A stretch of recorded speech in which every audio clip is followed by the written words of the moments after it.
go 17-1 this season, conference champions, and now semester's over. Everyone's packing up, going home. You guys are still here. Yeah, we're not leaving. Jordan Belfort said it, and we're not leaving. Yeah, I mean, honestly, this is the best part of the season. The season's really turning up. We have no distractions, no school. It's really just me and all my best friends hanging out, playing lacrosse. It's like a full-time job now, so I really enjoy it.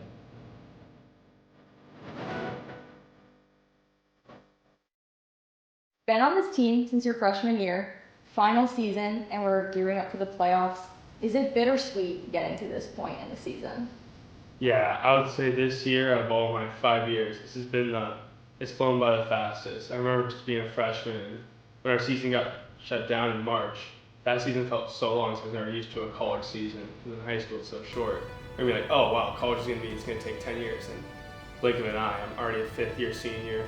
So it's definitely been a very short season in my mind, but we've had a great year and we've had a lot of ups and downs, but I feel like we're very confident heading into this postseason. I remember early in the season, you said the goal for this team was to get better every single day. Now as you get into playoffs, it gets more exciting. How do you stay focused and kind of not get ahead of yourselves moving into these next few weeks? You really rely on the maturity of your players because we as coaches have to look forward, right? Like we've already been spending the last week after, this week after our conference tournament, looking at who the potential opponents are for the NCAA tournament. So we're already looking ahead, and we have to be careful not to bring that to practice and let our guys know too much about it. They want to know that we're thinking that way, right? They know that's our job. But it's also our job to make sure they don't focus on that, and it's their job to make sure they don't focus on that. So in order to counteract that, you focus on yourselves. What can we do to get better? Our first meeting as a staff Sunday morning after the conference championship was, what are we good at? What aren't we so good at? Because you have to focus just as much as what you're good at this time of year as what you have to improve upon. Because if you're good at X, you got to be really good at X in the playoffs. So you can't just say, oh, we're good at X, we don't need to worry about that. And we need to work on Y because we're not good at that. You have to work on both. And really one of the things that I've always done at this time of year is almost focus more on the things you're good at and be the best in the world at them. It's the old hedgehog principle in business where pick one thing and be the best at it. So we really focus on what we're good at now. The Wingate game goes into double overtime. Canyon Burge gets the game-winning goal. That was your first come-from-behind win early on in the season. What did that do for the team? Like you said, come from behind win, that's always big.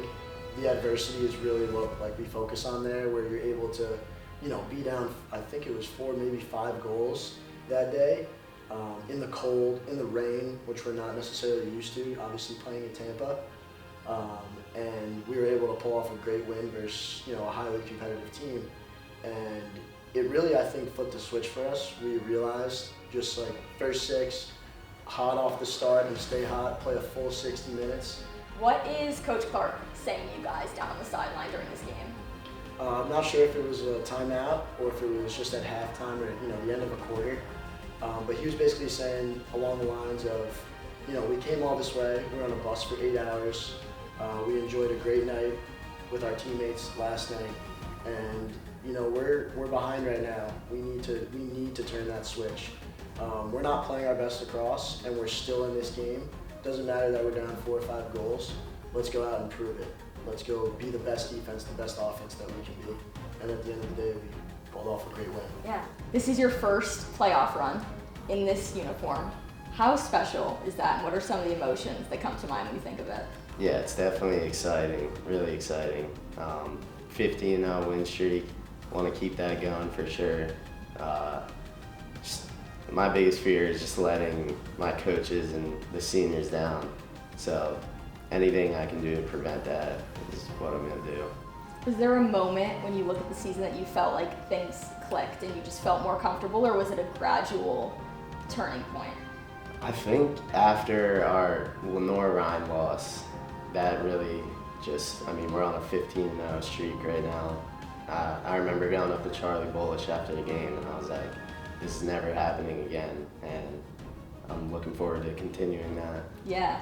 is that I know it's been a meaningful rivalry to them, and so for you coming in here, you didn't experience that, but do you still pick up on that same rivalry from the upperclassmen? Yeah, definitely week of preparation before, you could feel the intensity. Everyone's just rallying around, excitement before the game. It was just intense. Game day. I'm on the sideline, and I see you come running off the field, and Dom Ratura is there waiting. He's ready to do your handshake. What does his energy, guys like that, do for the team? Oh, it means the world. I mean, especially as like the fourth quarter comes and we're just all so tired. Knowing how much energy he still has left, it really motivates me. Is this a hard group to get fired up? Honestly, no. We bring the energy every single day. We always have some of my teammates like Charlie Bolish, Braden Ziegler, where you don't have to hype them up. They bring the energy every single day. When you think about the playoff run coming up and you look back at the journey of this group, what maybe surprised you about this team, if anything? How resilient we are. March was a very, very hard month for us. We had a lot of ranked teams, a lot of hard teams to play against. So the fact we came out of March undefeated after ending February on a bad note with losing to LR, the fact you're able to do that and roll into April the way we did, it really set the tone for how we're heading into playoffs. And we have to just take that mentality being 0-0 now, that we have to learn from all those experiences. We can't miss step. We have to take each game and each quarter as a first step, one foot in front of the other. Was there this season a moment that comes to mind that defined this group? Not yet, I hope. It's a very resilient group. We went down 5-0 at home to a really good Colorado Mesa team. We were down 4-1 to someone else, and there was never any panic. This team has had fewer occasions where they've played below their level. Very few times where we've played with little energy and passion. I mean, you talk about a team with a lot of energy, and the way they play is very chaotic. So you have to kind of prepare differently for that. You know, I think they relish in the 90 minutes they get to go out and be lacrosse players and not worry about their macro tests. You know, so it's been good. They still like being around each other, which is important.